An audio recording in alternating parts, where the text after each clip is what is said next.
Radio autograph.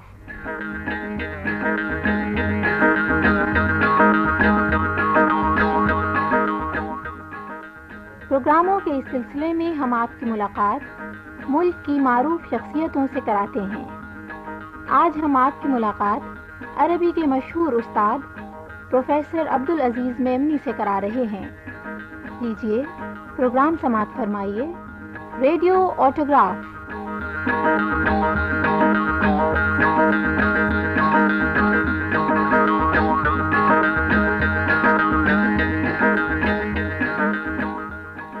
آپ عبدالعزیز میمنی صاحب میمن کے بارے میں میمن اور میمنی کا تو میرا چونکہ بہت کچھ تعلق بچپن سے آج تک عربی زبان اور عربی زبان والوں ہی سے، یعنی عربی اور اسلامی ممالک سے، کہ جن میں سے قریباً ہر ملک میں جا چکا ہوں اور رہ چکا ہوں، اور وہاں کے لوگ جانتے ہیں، اور کچھ میری تصانیف کی وجہ سے بھی۔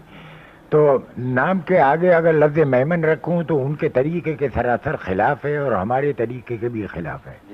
بہتر یہی تھا کہ جیسے کہ آپ بغدادی، مکی، مدنی، افریقی، شامی، عراقی اور اندلسی وغیرہ کہتے ہیں، ایسے ہی عبدالعزیز المیمنی، گویا کہ میمن ایک قوم ہے اور قوم کی طرف نسبت دے کر کے میمنی کر لیا گیا ہے۔ مگر عربوں میمنوں میں یہ بات نہیں تھی، اسی لیے انہوں نے تو اپنے یہاں نام کے پہلے ہی لفظ میمن رکھا ہے، تو ان کو اس طرح سے چلنے دیجئے۔ اور میں بھی یہی کرتا ہوں کہ اگر یہاں مجھے لکھنا ہوتا ہے تو ہمیشہ اپنا نام پورا میں میمن عبدالعزیز لکھتا ہوں، جیسے یہ لوگ لکھتے ہیں اس ملک کے لیے، جیسے آپ نے بھی بتایا۔ ہاں، مگر عربی میں اور اسلامی ممالک میں عبدالعزیز المیمنی، اور جو حقیقت ہے وہ میں نے آپ کو بتا دی۔ مگر بہرحال اب تو ایک میمن قوم ہے اور اسی کی طرف یہ نسبت ہے۔ میں اس کو چھوڑتا ہوں، اب میں خود اپنی طرف آتا ہوں۔ میں اپنے بچپن اور دلی آپ گئے تھے، تعلیم کے بارے میں کچھ بتائیے۔ اچھا، اس میرے والد نے یہ تمنا کی تھی اور دعا کی تھی خدا سے کہ یا اللہ میری اگر اولاد ہوگی تو میں ان کو عربی کی تعلیم، پہلی اولاد کو عربی کی تعلیم دلواؤں گا۔ چنانچہ میں جب کچھ بڑا ہو گیا اور کچھ اردو تھوڑی سی سیکھ لی، کیونکہ وہاں پہلے تو گجراتی پڑھی تھی ناتمام، اور اس کے بعد اردو پڑھتا رہا، اور اس کے بعد والد صاحب نے مجھے دہلی ایک مولوی صاحب کے ساتھ، کنہیں کا نام تھا مولوی عبدالخالق، اور دہلی سبزی منڈی میں ایک حافظ عبدالرزاق میرے والد کے دوست تھے جو ہمارے یہاں راجکوٹ میں رہ چکے تھے، ان کے یہاں مجھے بھجوا دیا، اور انہوں نے صدر بازار دہلی کے ایک مدرسے میں مجھے داخل کیا، اور بڑی تنگی اور ترشی سے میں نے عربی کی طالب علمی کا دور گزارا۔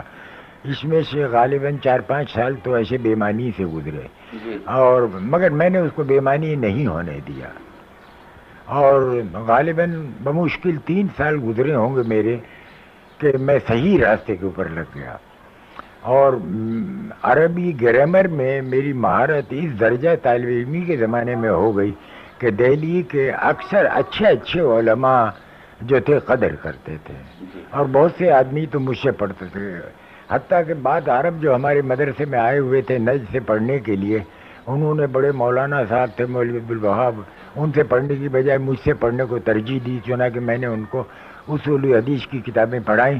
اور خوبی یہ ہے کہ وہ عرب ہونے کی وجہ سے یہ چاہتے تھے کہ عربی میں کوئی پڑھائے، اور خدا جانے کیا ہوا کہ مجھے لڑکپنی سے عربی میں بات کرنے کا شوق ہو گیا تھا، حالانکہ میں نے باقاعدہ اساتذہ ایسے پائے کہ جو میری طرح عربی بولتے ہوں، مگر عربی کی کتابیں اتنی پڑھی میں نے اور اتنی دیکھی کہ خود بخود وہ زبان جو تھی میرے دل و دماغ میں بس گئی اور حاوی ہو گئی، اور اب میں بولتا بھی ہوں تو یہ معلوم ہوتا ہے جیسے آج سے 500 برس پہلے کا کوئی عرب بول رہا ہے اپنی زبان میں۔ یہ رنگ ہونے لگا تھا میرا۔ چنانچہ بعد کو یہاں کراچی میں ایک لڑکی ہیں جو میرے پاس بہت کثرت سے آتی رہتی ہیں، ان کا نام ہے عطیہ خانم، اور ان کے والد تھے شیخ خلیل بن محمد، اور ان کا انتقال ہو گیا، وہ میرے ساتھی دوست تھے، اور ان کے والد تھے شیخ محمد جو ندوے کے عربی ادب کے مدرس تھے، اور ان کے والد تھے شیخ حسین ابن محسن انصاری خزرجی یمانی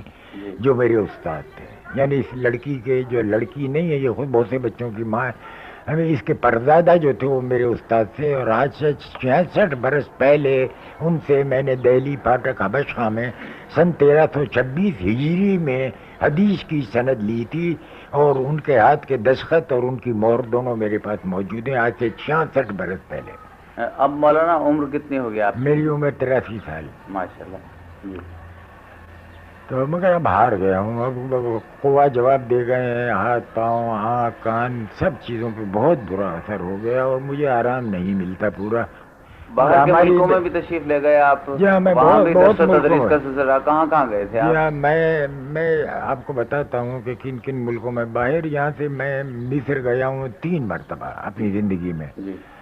اچھا. اور اس کے بعد شام گیا ہوں 4 مرتبہ اور قسطنطنیہ گیا ہوں 2 مرتبہ اور فلسطین گیا ہوں 1 مرتبہ اور عراق گیا ہوں 3 مرتبہ اور تونس گیا ہوں 1 مرتبہ اور مراکو گیا ہوں 1 مرتبہ اور پیرس بھی بیچ میں دیکھ لیا آنے کی وجہ سے. اور کوئی چھوٹی موٹی جگہ رہ گئی ہو یا بعض شہروں کے نام نہ لیے ہوں میں نے تو ہو سکتا ہے، مگر ممالک تو میں نے آپ کو گنا ہی دیے. یہاں آپ اچھا. اور وہاں الحمدللہ میں جہاں بھی گیا وہاں جاننے والے میرے پہلے سے موجود تھے، کیونکہ میری کتابیں بلا مبالغہ 1.5 درجن ہیں عربی میں جو سب لوگ پڑھتے ہیں. سب نام وغیرہ سب دنیا میں معلوم ہے لوگوں کو. مثلا سمت اللالی، تصیفات اور بہت کتابیں ہیں یہیں پڑھی ہوئی ہیں. کس کے سلسلے میں کتابیں لکھی آپ نے؟ ادبی سلسلے میں. مثلا ابو العلا وما الیہ ایک کتاب ہے جو میں نے عربوں کا ایک بڑا فیلسوف تھا 5ویں صدی ہجری کے شروع میں. ابو العلا جو اتنا نابینا تھا اور اتنا بڑا ادیب اور فلسفی تھا وہ کہ لوگوں کا یہ کہنا ہے کہ عربی زبان اگر کسی آدمی کے پیٹ میں پورے طور پر سمائی ہے تو وہ 2 آدمی تھے. ایک ابو العلا ماری اور اسی زمانے میں اندلس میں تھا ایک ابن سیدہ مرسی. جی. مرسیہ کا رہنے والا. یہ 2 آدمی تھے جو دنیا میں بہت بہت بڑے لغوی مانے جاتے تھے. بہر کیفی ابو العلا ماری کے اوپر جو جس کے عجیب و غریب فلسفے کی وجہ سے جرمن، فرینچ، انگریز، امریکہ کے ان سب آدمیوں نے کتابیں انگلش میں اور فرینچ میں اور جرمن میں لکھی ہیں اور عربی میں بھی بہت سی کتابیں لکھی ہوئی ہیں. مگر میری کتاب جب اور اس سے مجھ سے پہلے چند سال پہلے طاہا حسین نے ایک کتاب لکھی ہے ذکر ابی العلا. تو میں نے ذکر ابی العلا میں جو ان سے غلطیاں ہوئی ہیں وہ بہت کافی غلطیاں انہوں نے کی تھیں وہ بھی میں نے صاف کر دی اور ان کے معلومات سے بہت زیادہ اور کارآمد اور اعلیٰ معلومات. چنانچہ اگر آپ کے پاس وقت ہوتا ہے تو میں اس وقت عربی میں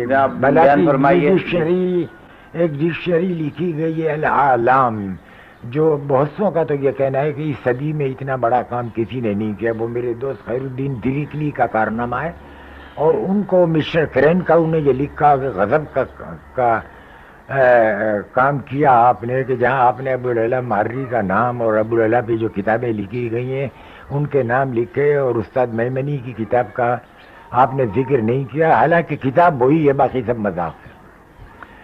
تو اور ان کے ہاتھ کی تصنیف کا فوٹو بھی ہے میرے پاس. یعنی مسٹر کرینکاؤ نے اپنے ہاتھ سے جو خط لکھا تھا خیر الدین دریکلی کو وہ اور مسٹر کرینکاؤ کا فوٹو اور پھر دوسرا ایڈیشن جو خیر الدین نے اپنی کتاب کا نکالا ہے اس میں میری کتاب کا ذکر کیا ہے اور میرا بڑا گہرا دوست ہے وہ. تو بہرحال یہ بہترین کتاب مانی جاتی تھی اور میں خود ابو العلا ماری کی خبر پہ بھی گیا تھا معرۃ النعمان میں کہ جو سیریا کے آخری حصے میں ہے اور ٹرکی سے بہت قریب ہے اور ابو العلا کی قبر پہ بھی میں گیا تھا اور میرے پاس غالباً ایک تصویر ہے جو ابو العلا کی قبر کے اوپر میری تصویر لی گئی ہے مگر لینے والا اناڑی تھا اس لیے اچھی صاف نہیں ہے مگر ہے، یہ نہیں کہا جا سکتا کہ نہیں ہے. اور یہ کتاب تو پہلے تھی جو میں نے لاہور کے قیام کے زمانے میں لکھی تھی 1923 24 25 کے اندر اور مصر میں شائع ہوئی اور بہت مقبول ہوئی تھی اور وہاں کے اخباروں رسالوں وغیرہ میں اس کے بہت سے مضامین شائع ہوئے. اس کے بعد پھر علی گڑھ آنے کے میں نے جو بڑے سے بڑا کارنامہ کیا ہے وہ ایک کتاب ہے سمت اللالی جو اندلس کے بڑے سے بڑے بادشاہ الحکم المستنصر اور ان کے والد عبد الرحمن الناصر لدین اللہ نے اپنے زمانے میں اپنے لڑکے حکم کی تعلیم و تربیت کے لیے بغداد کے ایک عالم ابو علی قالی بغدادی کو بہت ہی عزت اور توقیر کے ساتھ بلایا تھا اور ان کا استقبال بھی کیا تھا اور ان سے یہ فرمائش کی تھی کہ وہ الزہرا جو قرطبہ سے چند میل کے فاصلے کے اوپر ہے وہاں یہ تقریر کریں اور تو اس تقریر میں شہزادے کے علاوہ وہاں کے اہل علم بھی بہت کثرت سے آتے تھے، اور اس کا نام ہی رکھا گیا تھا امالی ابی علی قالی، اور امالی کے معنی ہیں عربی میں لیکچروں کا مجموعہ جی۔ تو وہ ابو علی پھر بیچارے عام طلبہ اور علم کے قدردان آئے اور کہنے لگے آپ نے شہزادے کی وجہ سے تو یہ 2 جلدوں میں کتاب ایڈٹ کروا دی یا ڈکٹیٹ کروا دی، اور ہمارے لیے بھی کچھ کیجئے۔ تو انہیں بہت اچھا، چنانچہ انہوں نے اس کا ایک تتمہ لکھوایا۔ اس کے 1 صدی بعد اندلس میں ایک وزیر اور بڑے فاضل ہوئے تھے ابو عبید بکری، انہوں نے اس کتاب کی شرح لکھی اور تنقید بھی کی ہے اس پر، اور مجھے یہ کتاب بہت پسند آئی۔ اس کا ایک قلمی نسخہ جو مکہ مکرمہ میں تھا وہ ہمارے دوست نے مصر میں منگوایا، اور وہاں فوٹو لیا اس کا، اور وہ فوٹو مجھے بھیج دیا، اور میں نے اس کو 10 سال کی محنت میں ایڈٹ کیا، اور خود میں نے بھی تشریح کر دی اس کے اوپر۔ اور پھر اس کے علاوہ میں نے جیسے انہوں نے تنقید کی تھی قالی پر، میں نے ان پر اور قالی پہ دونوں پہ تنقیدیں کی ہیں، مگر ہمیشہ جب میں یہ کلمہ کہتا ہوں تو اس وقت معافی مانگتا ہوں خدا سے کہ میرا مقصد وہ تنقید نہیں ہے جو لوگ دل آزادی کے لیے ہوتی ہے، بلکہ علمی تحقیقات ہیں کہ جو ان کے معلومات کی حد سے کچھ آگے نکل گئی ہیں بس۔ باقی وہ بہت بڑے لوگ ہیں اور میں اس قابل نہیں اپنے کو سمجھتا کہ ان پہ تنقید کروں، مگر بڑھ کر معلومات بہت بڑھا دیے میں نے اور کچھ سے کچھ کر ڈالا۔ یہ کتاب بڑی مقبول ہوئی ہے۔ میں جب مصر جاتا ہوں تو مجھے یہی کہتے ہیں کہ مصر کے تمام اہل علم آپ کی کتاب سے مدد لیتے ہیں، اور کوئی نصیب والا نام لکھتا ہے، ورنہ بہت سے کھا جاتے ہیں، لیتے ہیں آپ کی کتاب سے۔ الغرض وہ اس زمانے میں عربی لٹریچر، لغت، ادب میں ایک قسم کی سائیکلوپیڈیا سی بن گئی ہے، اور 1200 صفحے کی ہے، 2 بڑی جلدوں میں چھپی تھی، اور اب آؤٹ آف پرنٹ ہو گئی، یہ ملتی ہی نہیں۔ اس کے بعد ایک عجیب اتفاق ہوا کہ 350 ہجری کے قریب بغداد میں، اور پھر بغداد سے سیسلی میں ایک عالم چلے گئے تھے، اور انہوں نے قدیم عربی لغت اور ادب کی کتابوں کے اوپر تنقید کی تھی بہت سے علماء پر، اور وہ تنقیدات پائی جاتی تھیں پرانے زمانے میں، ان کی تعداد غالباً 10-12 کتابوں کی تنقید ہے، مگر فی زمانہ ایک پرانا نسخہ اس کا مصر میں، اور اس کی نقلیں یورپ میں بہت پہنچ گئی ہیں، مگر وہ سب ایک سے ایک گھٹیا ہیں۔ پرانا نسخہ وہی ہے جو مصر میں ہے، مگر وہ بھی غلط ہے، اور بہت سے علماء نے مجھ سے پہلے اس کتاب کو دیکھا اور حسرت لے کر کے ہٹ گئے، اور ہمت نہ کی کسی نے کہ اس پر کام کرے، مگر میں نے جان کھپائی اور اس پہ کام کیا، اور اس مصنف کی بھی تنقید کر ڈالی جیسے اس نے پرانے مصنفوں کی تنقیدیں کی تھیں، اور اس نسخے کو جو مری ہوئی شکل میں تھا جان ڈال دی، اور بہت محنت سے کام کیا۔ اگر مجھ سے کوئی پوچھے تو میں تو یہ کہوں گا کہ دنیا میں آنے کا میرا یہ بہت بڑا کام تھا کہ میں نے کتاب التصیفات علی غالیۃ الروات فی کتب اللغۃ المصنفات نام کی کتاب کو 250 صفحے کے اندر ہے غالباً ایڈٹ کیا، اور ایسا ایڈٹ کیا ہے کہ شاید ہی آج تک کسی نے ایسا کام کیا ہو، اور اس سے پتہ چلے گا پڑھنے والے کو کہ میری نظر کہاں کہاں پہنچی تھی۔ مگر جو کتاب ہر انسان کے لیے کارآمد ہے، یہ تو ایک مخصوص قسم کے لوگوں کے لیے ادب عربی میں اور ادب کے متعلقہ علوم میں وہ سمت اللہ علیہ، اور بڑی ضخیم کتاب ہے اور بہت کارآمد اور مصنف کوئی آدمی سے، اور یوں اس کے علاوہ بہت سی کتابیں لکھ ماری ہیں میں نے۔ اب اگر آپ کو نام سننے ہیں تو لیجیے، کتنی ہیں کتابوں کی؟ وہ آپ کو پتا 2 درجن کے اندر ہے۔ اب میں آپ کو سنا دیتا ہوں، آپ کو بہت شوق معلوم ہوتا ہے۔ میں نے سہیم عبد بنی الحساس نام کا ایک غلام شاعر تھا حضرت عثمان کے زمانے کا، اس کے دیوان کو میں نے 2 قلمی نسخوں سے ایڈٹ کیا اور تصحیح کی، اور وہ مصر کی حکومت نے شائع کیا دارالکتب المصریہ میں، اور ایک دیوان میں نے خود گھڑا ہے، اور اس کا نام ہے دیوان حمید ابن ثور ہلالی، جو حضرت کا صحابی بھی تھا۔ یہ دیوان میں نے کیا تھا، اور ایک میں نے قدیم زمانے میں 1925 میں پنجاب یونیورسٹی میں جب تھا تو ایک کتاب خزانۃ الادب عبد القادر بغدادی کی ایک عجیب و غریب کتاب ہے، جس کے مصنف میں بڑی خوبیاں اور خصوصیتیں تھیں۔ 11ویں صدی ہجری کا عالم تھا، باہر کیف اس کو اتنی کتابیں ملی تھیں کہ ہمارے پاس کوئی مثال نہیں ہے کہ کسی کو اس آخری زمانے میں اتنی اعلیٰ کتابیں اتنی ہولناک تعداد میں ملی ہوں.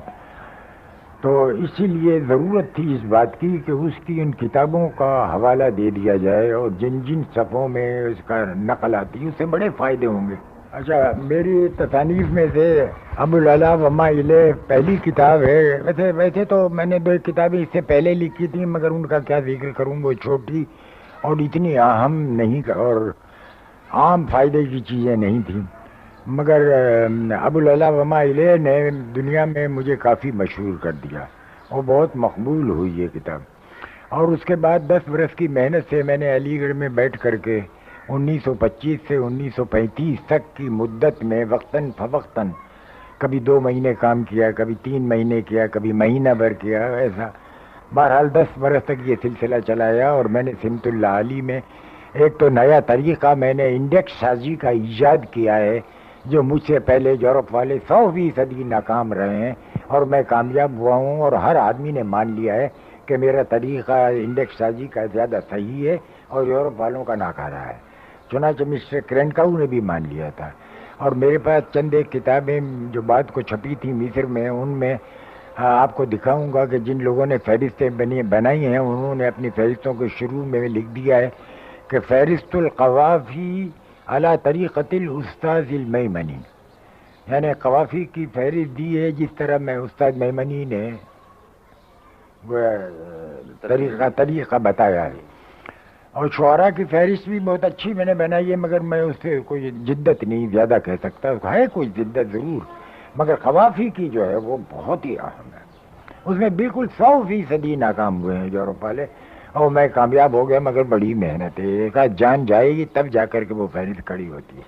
خیر صاحب، اس کے بعد کا ایک قصہ اور بھی مختصر سن لیجئے کہ ابھی یہیں کراچی میں بیٹھے ہوئے ایک کتاب میں نے مصر بھیجی، جو گویا کام تو میں نے علی گڑھی میں کر لیا تھا اس کا جی، اور وہ چھپ کر کے آئی، اور 3 برس یا کم و بیش مدت گزرتے ہی وہ فنا ہو گئی بالکل دنیا سے، اور اتنی نکل گئی کہ ایک نسخہ ملنا اس کا مشکل ہو گیا.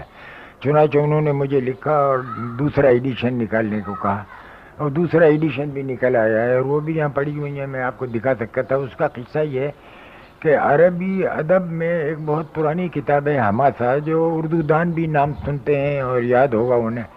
اسی مصنف کا جس کا نام ابو تمام ہے ایک اور حماسہ تھا، اور یہ حماسہ سلطان احمد ثالث کے کتب خانے میں پایا جاتا ہے، ایک نسخہ پوری دنیا میں. اور میں جب قسطنطنیہ گیا تھا تو اس نسخے کا میں نے فوٹو اور حاصل کیا، اور اس کا نام ہے وحشیات. اور وحشیات نام ہونے کا رکھنے کا سبب یہ ہے کہ اس میں زیادہ تر وہ کلام ہے شاعروں کا کہ جو ملے گا نہیں آپ کو، اسی لیے وحشی کلام ہے ایک طرح سے. اور میں نے بڑی کوشش اور محنت کر کے ان شاعروں کا سراغ لگایا اور بڑی جان کھپائی.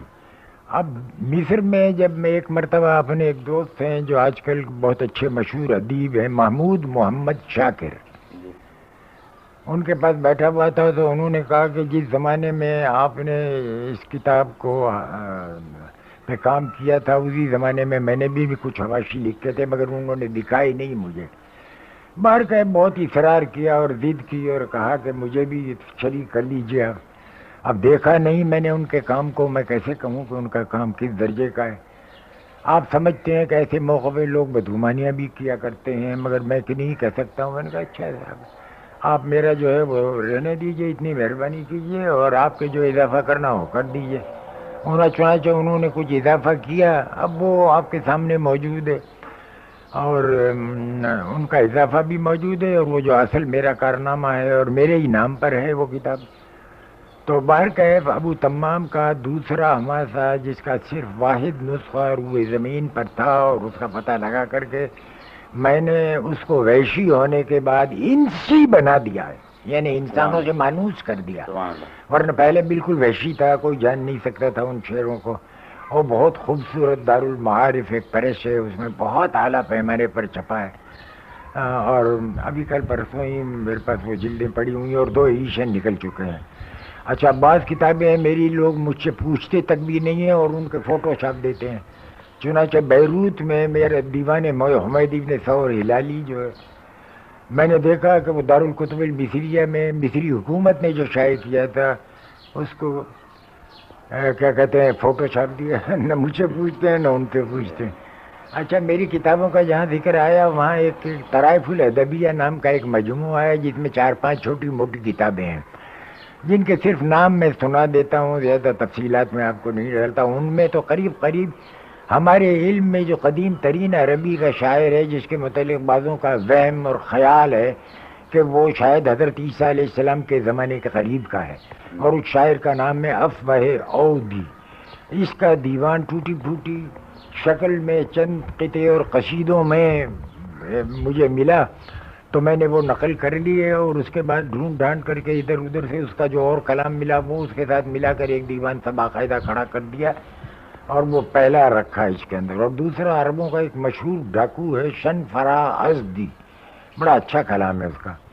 تو اس کا دیوان مجھے حضرت ابو ایوب انصاری کے زمانے میں اتنا اعلیٰ بڑا کارنامہ ہوا تھا اور رومن ایمپائر کے اوپر حملہ کیا تھا، اور اس حملے کے سردار حضرت ابو ایوب انصاری تھے، اور ان کا مزار قسطنطنیہ کے باہر جس جگہ پر واقع ہے وہاں ایک رستم پاشا اور خسرو پاشا کا کتب خانہ ہے، اس میں 4-5 صفحے میں یہ دیوان پایا جاتا تھا. وہ میں نے اپنے ہاتھ سے نقل کر لیا تھا اور وہ شائع کیا تھا. دوسرا یہ دیوان ہے. تیسرا یہ ہے کہ عربی کے 9 قصیدے جو بہت نادر نایاب ہیں اور ان کے ابیات متفرق ہمیں ملا کرتے تھے مگر قصیدوں کا پتہ نہیں چلتا تھا، وہ میں نے ڈھونڈ نکالے کئی قلمی نسخوں میں سے، وہ بھی چھاپ دیے. اور چوتھی اس کے اندر ابراہیم ابن العباس سولی جو مامون اور مامون کے آگے پیچھے کے خلفاء کا وزیر تک رہ چکا تھا اور بڑا آفت کا انشاء پرداز تھا اور عربی شاعری میں بہت سی حیثیتوں سے ممتاز تھا. بڑی بات تو یہ ہے کہ عربی کے ملک الشعراء ابو تمام کا استاد تھا. جی بڑی بات. اور دوسری بات یہ ہے کہ یہ ایک شاعر ہے اور ہمارے یہاں غالب ہے کہ جس نے اپنا کلام جتنا تھا وہ پورا دنیا کے ہاتھ میں نہیں دیا بلکہ اس میں سے چھانٹ کر منتخبات دنیا کو دیے، اور غیر منتخب حصے جو ہیں یعنی یوں سے سمجھیے کہ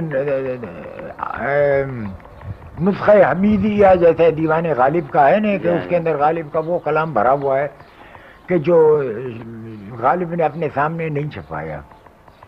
اسی طرح سے ابراہیم بن العباس سولی کا وہ کلام جو خود اس نے چھانٹ کر رکھا ہے اور بڑا خوبصورت ہے.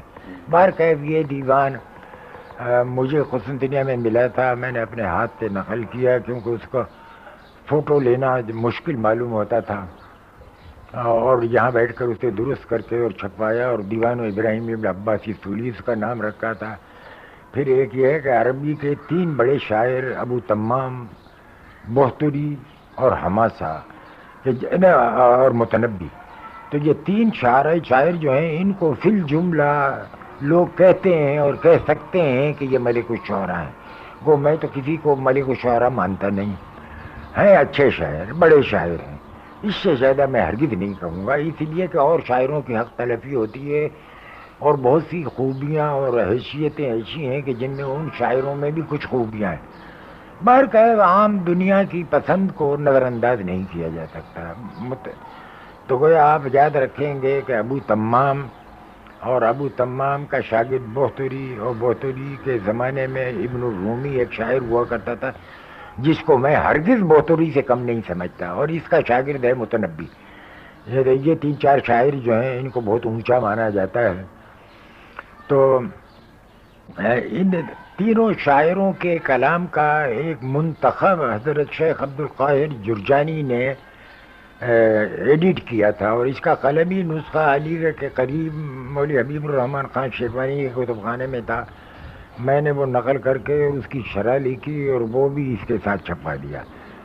اچھا غالباً یہ 5 کتابیں ہو گئیں. ان 5 کتابوں کے مجموعے کا نام طرائف الادبیہ ہے، اور بہت سی کتابیں ہیں، چھوڑتا ہوں. اور اگر ویسے آپ چاہیں تو مثلا روس کے ایک اورینٹلسٹ تھے اگناتیوس کراتشویسکی، انہوں نے مجھے خط لکھا تھا، اور وہ ابو العلا کا ایک رسالۃ الملائکہ ہے اس کو ایڈٹ کر رہے تھے، اور لیڈن ہالینڈ میں انہوں نے چھاپا تھا، اور میں ان کے چھاپنے سے پہلے اس کو چھاپ چکا تھا. تو انہوں نے مجھے لکھا تھا کہ آپ اپنا ایڈیشن اگر مجھے بھیج دیں تو میں روسی زبان میں ترجمے کے ساتھ اس کو شائع کر رہا ہوں، اس میں حوالہ دوں گا اور فائدہ اٹھاؤں گا. چنانچہ ان کو بھیج دیا گیا تھا اور انہوں نے شائع کیا. اور چھوٹی موٹی کتابیں ہیں بہت بڑی تعداد میں. میمنی صاحب، آپ کون کون سی یونیورسٹیز کے ممبر ہیں؟ کون کون سی اکیڈمیز آپ نے جوائن کر رکھی ہیں؟ دمشق کی مجمع علمی عربی دمشق اور مجمع لغوی مصری قاہرہ کی، یہ دونوں ایڈیشن بہت مشہور ہیں.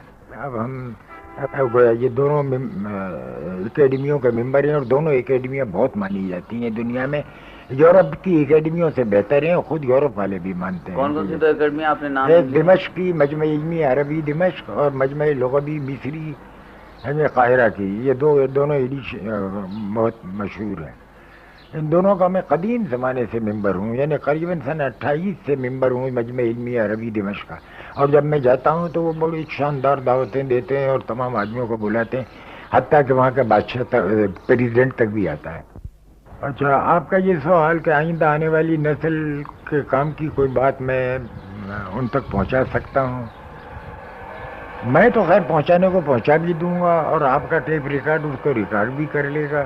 مگر مجھے حسرت اور افسوس اس بات سے ہے کہ وہ لڑکے جو آئندہ آنے والی نسل کہلاتے ہیں وہ اس کو سنیں گے بھی اور سن کر ان چیزوں کی قدر بھی کریں گے اور ان پہ عمل بھی کریں گے یا نہیں. میں اس سے بہت حد تک مایوس ہو چکا ہوں. میں ابھی کہہ چکا ہوں کہ آپ کے یہاں کراچی میں عربی کے سلسلے میں اگر کوئی آدمی قابل ذکر ہے تو وہ ڈاکٹر سید محمد یوسف ہیں، اور میرے شاگردوں کی طویل فہرست میں ڈاکٹر یوسف کے درجے کا کوئی آدمی نہیں ہے. اور انہوں نے عربی میں بہت کام کیا ہے اور ابھی تک میں ان کو کام کراتا رہتا ہوں. اور انہوں نے 4 5 6 7 PhD کرا دیے ہیں اور ان سب کی میں نے بھی کچھ مدد کی ہے. مگر یہ ہے کہ آئندہ نسل وہ یہ ہے کہ علم کو علم کے لیے نہیں پڑھتے ہیں، کمانے کے لیے پڑھتے ہیں، اور اس کا نتیجہ یہ نکلتا ہے کہ وہ تھوڑا بہت کما لیتے ہیں.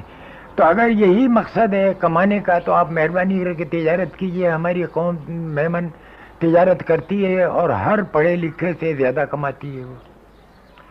آپ وہاں کیوں نہیں چلے جاتے؟ علم کو کیوں بدنام کرتے ہیں؟ آپ کے علم پڑھتے ہیں اور پیٹ کے لیے، اور آپ کا پیٹ بھرتا نہیں ہے اس سے بھی، اور آپ اپنے پیچھے کافی دولت بھی نہیں چھوڑ جاتے. تو پھر کاہے کو اس درد سری میں پڑھیں؟ علم کو پڑھتے ہیں تو علم کے لیے پڑھیے. دیکھیے، مجھے یہ کلمہ نہیں کہنا چاہیے. میری اولاد ہے، 3 لڑکے 3 لڑکیاں. ایک لڑکی کا انتقال ہو گیا، اس کا بچہ ہے. بائیں ہمہ میں نے کیا کمایا؟ بہت بہت کم، اتنا کم. اور بچوں کی تعلیم پر میرے پاس 2.5-3 لاکھ روپے سے زیادہ کی تو کتابیں ہیں. مگر یہ سب چیزیں میں مفت میں دے رہا ہوں اور پیسے نہیں لینا چاہتا. اور ان کتابوں کو سنبھالنے کے لیے اور ان پر خرچ کرنے کے لیے پوری زندگی کی کمائی بھی میں دے دینا چاہتا ہوں. اور لڑکوں کو میں نے کہہ دیا کہ تم اپنی 2 دال روٹی کھاتے ہو، اس میں کوئی اضافہ نہیں کر سکوں گا میں، تو تم اس غم میں مت رہنا. تو وہ کیا میں نے جو زیادہ ضرورت مند تھے ان کے لیے کیا. اور حالانکہ میرے پاس کچھ نہیں ہے، میں بہت قلیل تنخواہ کے اوپر، قلیل معاوضے کے اوپر ملازم رہا ہوں جب کبھی بھی رہا ہوں. میری گزارش اور میں یہ کہوں گا کہ ان آنے والی نسل کو کہ خدا کے لیے عربی کی طرف وہ رجوع کریں اور یہ سمجھیں کہ انگریزی ان کے ماں باپ کی زبان نہیں ہے. اسی لیے انگریزی میں وہ کچھ بھی کریں بیکار محض ہے. آئندہ آنے والی نسلیں کبھی انگریزی کے سلسلے میں پاکستان کو یاد نہیں کریں گی. پروفیسر عبدالعزیز میمنی صاحب، آپ کا بہت بہت شکریہ. ہم نے آپ کا بہت وقت لیا. بہت نوازش ہے کہ آپ نے یہ انٹرویو ہمارے لیے ریکارڈ کیا. شکریہ. Radio autograph.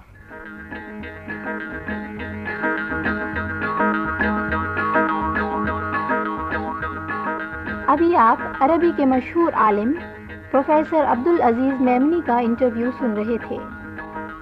انٹرویو کی ترتیب و پیشکش عقیل اشرف.